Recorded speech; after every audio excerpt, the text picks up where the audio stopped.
আপোনাৰ কামৰূপৰ দদৰা আৰক্ষী যিছু অনেকক গগৈয়ে কি ক'ব এই ক্ষেত্ৰত? পোনপ্ৰথমে সমূহ অসমবাসীলৈ ইংৰাজী নৱবৰ্ষৰ আমি শুভেচ্ছা জ্ঞাপন কৰিছোঁ। আমাৰ দদৰা যি আউটপোষ্ট আছে, এই আউটপোষ্টৰ যিজন IC তেখেতৰ যিছু জানক্য গগৈ, তেখেত ইয়াতে নতুনকৈ জইন কৰিছে আৰু তেখেতে ইয়াতে জইন কৰিয়ে এটা সুন্দৰ পদক্ষেপ লৈছে।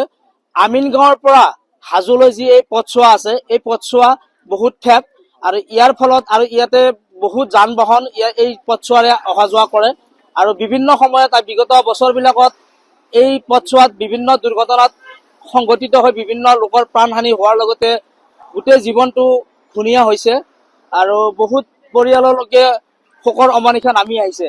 তো ইয়াৰ কাৰণে তেখেতে যি চিন্তা চৰ্চা কৰি এই যান জঁটনৰ বা ইয়াতে আপোনাৰ দুৰ্ঘটনাৰ পৰা পৰিত্ৰাণ পোৱাৰ কাৰণে তেখেতে ৰাস্তাৰ দুয়োফালে যিবিলাক এক্সিডেণ্ট জোন আছে তাত তেখেতসকলে ফলক লগাইছে আৰু ফলক লগোৱাৰ ফলত যিখিনি আৰোহী বা আছে বা যিসকল ড্ৰাইভাৰ তেখেতসকলে চালকসকলে দেখিবলৈ পাব যে গ্ল' চাইনখন দেখাৰ পিছত গম পাব যে এইটো এক্সিডেণ্ট জোন হয়, ইয়াতে গাড়ী লাহে লাহে চলাব লাগে আৰু তেনেকুৱা কৰাৰ পিছত কৰাৰ পৰিপ্ৰেক্ষিতত আমি এটা সুফল পাম বুলি আশা ৰাখিছোঁ আৰু এই ক্ষেত্ৰত তেখেতক আমি শলাগিছোঁ আৰু ইয়াৰে আমি স্থানীয় ব্যক্তিসকলে তেখেতক আমি সহায় সহযোগিতা আগবঢ়াইছোঁ।